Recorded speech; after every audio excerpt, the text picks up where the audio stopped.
Hi everybody, my name is Billy. Welcome to this video. This is the first in a playlist of videos on the topic of sequences and series. So today we're going to talk about sequences. In mathematics, when we talk about sequences, we are talking about numbers that are written down in order.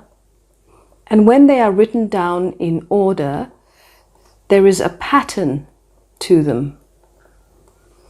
And using the pattern, we can then predict the numbers that are going to come. I'm going to start by looking at a very simple sequence, the sequence of odd numbers. And I'm going to start at 1. So the way we write a sequence is to write the first number, followed by a comma, then the second number, followed by a comma, the next one, and the next one. Now, because I want the sequence to keep going, I'm going to put 3 dots here. These 3 dots are called an ellipsis. An ellipsis indicates that there is more to come, but I just haven't written it out. So we're going to assume that it goes to infinity, and so we call this an infinite sequence. I could write a similar sequence of odd numbers like this. Again, I'll start at 1. So 1, 3, 5, 7, and I'm just going to write one more 9 and then put a full stop. When I put a full stop, it means that I'm going to stop at the number 9. This is a finite sequence. Each number in the sequence is called a term. In this infinite sequence, I don't know how many terms there are. In this finite sequence, I know that there are 5 terms. We use the letter T to denote a term. We need to have a way to talk about the position of the term. And the way we do that is to put a little subscript. So T1 is term 1, or the first term.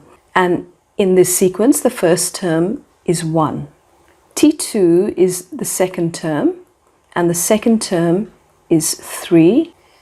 T3 is the third term, which is 5. And T4 is the fourth term, which is 7. Now, in general, Tn is the nth term. So that's whatever term you are referring to. I'm going to write the sequence out again. 1, 3, 5, 7.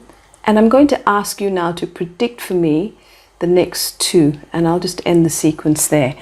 Now, this is an easy sequence. It is odd numbers. So I think you know that the next 2 numbers are going to be 9 and 11. Let's just write them up here. And then let's find the rule on how to predict that number. And by understanding it at this easy level, when you come to more challenging ones, you will have a technique to find out how to predict successive numbers. You will notice that the difference between these 2 numbers is 2. The difference between these 2 numbers is also 2, and so on. So we can predict that this number is going to be this one, and I'm going to add 2 onto it. And so I get 7 plus 2, which is 9. And this number is going to be 9 plus 2, which is 11. This number 2, which is the difference between 2 successive terms, is called the common difference. And it's generally given the letter D. So now we have 2 new definitions, T, N, for any term, so we'll call it the nth term, and we have D, which is the common difference. In order to find the value of the common difference, I take one of the terms, let's take 5, and I subtract the one immediately before it, and I get 2. Now, if I took 7 I would have to subtract the 1 immediately before it, which is 5. And I also get 2.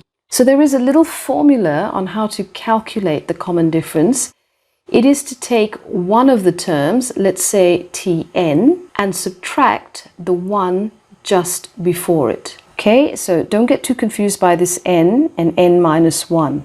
If n was the third term, so T3, then I would subtract the term just before it, which is T2, which is n minus 1. And in this case, T3 is 5 and T2 is 3, and my answer is 2. So everything matches up. The last thing I want to talk about here is how to predict a term. So the way to predict a term, any term n, is to take the term just before it. So I take the n minus 1th term and I add on the common difference. Let's make sure this formula works. So if I want to predict T3, which is this 5, my formula says I take the 1 just before it, which is T2, and I add on the common difference, which is 2. Let's write this out. T3 is T2 plus D, which is equal to 3 plus 2, which gives me 5. So I predict that the third term is 5, and so it is. So the things to remember are how to calculate D and how to predict a term. Sequences that use these two formulas are called arithmetic sequences. There are other kinds of sequences, so we need to make sure we say this word when we are referring to a sequence that has a common difference.